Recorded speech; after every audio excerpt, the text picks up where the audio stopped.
नमस्कार मंडळी, चला तर कोल्हापुरी स्पेशल मिसळ पाव खास तुमच्यासाठी. तर व्हिडिओ शेवटपर्यंत पहा आणि व्हिडिओ बनवायला खूप मेहनत लागते, त्यामुळे एक लाईक आणि आवडल्यास सबस्क्राईब करायला विसरू नका. चला तर व्हिडिओला सुरुवात करूया. बेल आयकॉनला सुद्धा प्रेस करा. तर इथे आता गॅसवरती आपण कढई ठेवलेली आहे. कढईमध्ये आपल्याला पाऊण वाटी इतकं आपण खोबरं घेतलेलं आहे. किसूनच घ्यायचं आहे खोबरं, कारण किसल्यानंतरच व्यवस्थित खोबरं भाजल्या जातं. जे किसताना तुकडे पडले ते सुद्धा मी यामध्ये घालून घेतलेले आहे. तर आता तोपर्यंत इकडे साहित्य पाहू. 1 वाटी इतकं आपण फरसाण घेतलेलं आहे. आता फरसाण तुम्ही कुठल्याही क्वालिटीचं घेऊ शकता. त्याचबरोबर इथे आपण 1 वाटी इतका कांदा, 2 इंच आल्याचे तुकडे आणि अर्धी वाटी इतके आपण लसणाच्या पाकळ्या घेतलेल्या आहे. म्हणजे 2 लसणाचे जे कुड्या असतात ते घेतलेले आहेत.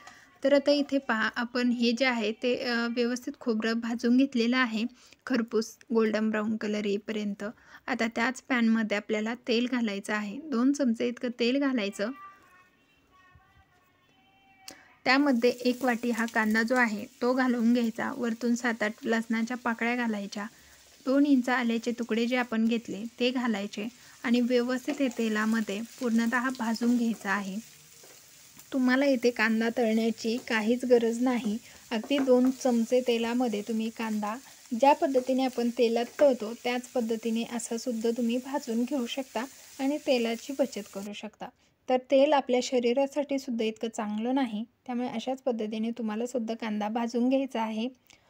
तर पहा, इथे मी तुम्हाला थोडंसं स्पीड करून व्हिडिओ दाखवते, कारण तुम्हाला थोडं बघायला जास्त हे नको व्हिडिओ म्हणून. तर इथे गोल्डन ब्राऊन कलर येईपर्यंत आपण कांदा भाजला. 2 टॅमॅटो घातले. आता टॅमॅटो माझ्याकडे खूप लाल नव्हते, तुमच्याकडे लाल असले तर ते घातले तर मस्तच आणखीन भाजीला छान कलर येतो. मीठ घालून 2 मिनिटं यावरती झाकण ठेवायचं, जेणेकरून आपला टॅमॅटो जो आहे तो पटकन मॅश व्हायला मदत होते. छान असा टॅमॅटोसुद्धा आपला गळलेला आहे, मस्त शिजलेला आहे. आता हे वाटण थंड होईपर्यंत हळद, घरगुती मसाला, इथे काश्मीरी लाल मिरची पावडर आणि मिसळ पाव मसाला, त्याचबरोबर गरम मसाला, गोडा मसाला आणि हा मधला जो आहे तो माझा घरगुती मसाला आहे. तो मी तुम्हाला नंतर कधीतरी शेअर करेल तुमच्यासोबत ती व्हिडिओची रेसिपी, म्हणजे त्या मसाल्याची रेसिपी. तर आता इथे लसूण जो आहे तो आपण कुटून घेतलेला आहे. तो लसूण जास्त बारीक अजिबात कुटायचा नाही, त्याची चव एकदम जबरदस्त येते. तर पहा, आता इथे वाटण आपलं थंड झालेलं आहे. आता हे वाटण मिक्सरला मी थोडंसं पाणी घालून अगोदर बारीक केलं, नंतर थोडंसं पाणी घालून प्युरी तयार करून घेतली. तोच पॅन गॅसवरती ठेवायचा. त्यामध्ये आता इथे भाजीच्या 2 पळ्या एवढं तेल घातलेलं आहे. तेल घालताना कंजूसी करू नका. आता यामध्ये आपण तो जाडसर कुटून घेतलेला लसूण घातलेला आहे. आता हा लसूण जो आहे तो जास्त कलर चेंज करायचा नाही. ज्या पद्धतीने आपण लोणचामध्ये लसूण वापरतो त्याच पद्धतीने इथे थोडंसं कलर हे झाला किंवा तळला, कच्चापणा गेला की यामध्ये आपल्याला ही ग्रेव्ही घालून घ्यायची आहे. आता पसरट पॅनमध्ये ग्रेव्ही झाली थोडी आणि तेल झाले जसं काही जास्त असं वाटतंय, पण तसं काही नाही. तुम्हाला इथे लक्षात येतच असेल. इथे ग्रेव्हीने तेल व्यवस्थित सोडलेलं आहे. आता जे आपण मसाले घेतले ते मसाले यामध्ये ॲड करायचे आहे. आता तुम्हाला मसाल्याचं डिटेलिंग मी अगोदरच केलेलं आहे, त्यामुळे पुन्हा पुन्हा करायची गरज वाटत नाही.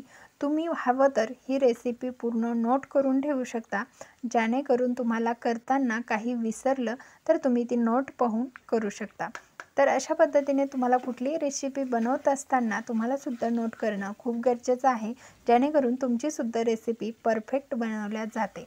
तर आता हे मसाले आपण टाकून घेतले. ग्रेव्हीमध्ये व्यवस्थित हे सगळं मिक्स करायचं आणि 1 मिनिट ते 1.5 मिनिट अजूनसुद्धा आपल्याला हे मिक्स करून व्यवस्थित तेल सुटेपर्यंत परतवून घ्यायचं आहे. लगेच यामध्ये घाईघाईत मटकी किंवा पाणी घालायचं नाही.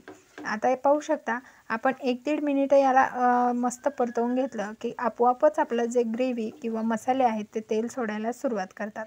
त्यानंतर आपण इथे जे आहे ते मटकी एकच शिट्टी करून घेतलेली आहे कुकरला. तर ती हातावर सुद्धा मॅश होत नाही, इतकीच आपल्याला शिजवून घ्यायची. म्हणजे एक कुकरला शिट्टी झाली की काढून घ्यायची. ओव्हर कुक झाल्यास तुमची मिसळ जे आहे ते व्यवस्थित बनणार नाही. आता तुम्ही कट वेगळा आणि मटकीची भाजी वेगळी बनवू शकता.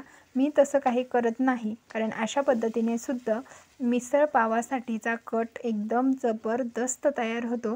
त्यामुळे तुम्हालासुद्धा अशा पद्धतीने सांगितल्याप्रमाणे नोट करून ठेवलं तर तुमच्यासुद्धा एकत्रित कट एकदम जबरदस्त येईल. इथे पाणी गरम करूनच घालायचं आहे. थंड पाण्याचा अजिबात वापर करायचा नाही, कारण आपल्याला इथे कट भरपूर प्रमाणात हवा आहे.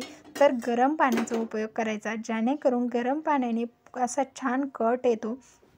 किंवा तुम्हाला कुठलीही भाजी बनवत असताना कट हवा असेल तर गरम पाण्याचा वापर करा. तुम्ही मला कमेंट केल्याशिवाय राहणार नाही की गरम पाणी घातल्यानंतर किती सुंदर कुठल्याही भाजीला कट येतो. तर पहा, इथे उकळी यायच्या अगोदरच सुंदर असा कट आलेला आहे. आता इथे आपल्या भाजीला उकळी आली. आता 7-8 मिनटं भाजी छान उकळवून घेतलेली आहे. म्हणजे आपला कट जो आमटी आहे ती उकळवून घेतली. मस्त कट आलेला आहे, तुम्ही पाहू शकता. आता इथे सर्व कसं करायचं हे मी तुम्हाला व्हिडिओमध्ये दाखवते. त्या सोबतीला घेतलेला आहे कांदा, लिंबू, 2 पाव घेतले. चुकीच्या पद्धतीने ठेवण्यात आलते, मग पटकन जागा चेंज केली. आता इथे आपल्याला सर्व कसं करायचं, सर्वात पहिले जे बाइंडिंग लावायचं आहे ते लावायचं आहे मटकीचं. तर कधीही वाढताना थर लावायचा मटकीचा सर्वात पहिले. तर अशा पद्धतीने सगळीकडे मटकी जी आहे ते टाकून घ्यायची आहे. तुम्हाला व्हिडिओमध्ये दाखवल्याप्रमाणे जर तुम्ही थर लावले तर खरंच त्याची चवसुद्धा जबरदस्त वाढते. त्यामुळे अशाच पद्धतीने लावा. आता वरतून थोडासा कांदा टाकून घ्यायचा. तर तुम्ही पाहू शकता व्हिडिओमध्ये पाहताय याच पद्धतीने कांदा टाकून घ्या. वरतून आता आपल्याला आवश्यकतेनुसार फरसाण टाकून घ्यायचं. तुम्हाला जितपत आवडतं आहे तितकं तुम्ही टाकायचं. मला जेवढं आवडतं त्याच्यापेक्षा मी जास्तच टाकलं आहे, कारण मला खूप काही फरसाण आवडत नाही. त्यामुळे मी इथे थोडं मापातच फरसाण टाकलेलं आहे. तरी पण तुम्हाला माप कळावं इतकं फरसाण मी नक्कीच टाकलेलं आहे, जे की मिसळ पावमध्ये जेवढं फरसाण राहतं तेवढं इथे टाकलेलं आहे. आता वरतून सोडायचा झणझणीत असा कट, जो की तुम्ही पाहतच असाल. म्हणजे अक्षरशः माझ्या तोंडाला पाणी येत आहे, इतका जबरदस्त वास सुटलेला आहे घरभर. आता थोडीशी मटकीसुद्धा वरतून सोडायची, कारण आपला मिसळ पाव आहे आणि त्यामध्ये वरतीसुद्धा मटकी दिसली नाही असं कसं.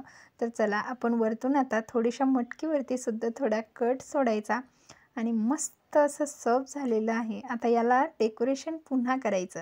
हिरवीगार कोथिंबीर वरतून सोडायची. आता तुम्ही पहा, कुठेही हॉटेलमध्ये गेलो की अशाच पद्धतीने सर्व केलं जातं. आता यावरती आपल्याला कांदा टाकायचा आहे. म्हणजे आपली मिसळ पावची रेसिपी मस्त अशी सर्व केल्या जाते आणि तोंडाला पाणी येते ते मी गिळून घेते, कारण तुम्हाला व्हिडिओ बनवेपर्यंत मी त्याला खाऊ शकत नाही. तर आता पाहू शकता जबरदस्त अशी मस्त अशी कोल्हापुरी स्पेशल मिसळ पाव तयार आहे. व्हिडिओ कसा वाटला एक कमेंट करून सांगायला अजिबात विसरू नका. असेच व्हिडिओ पाहत राहा. धन्यवाद.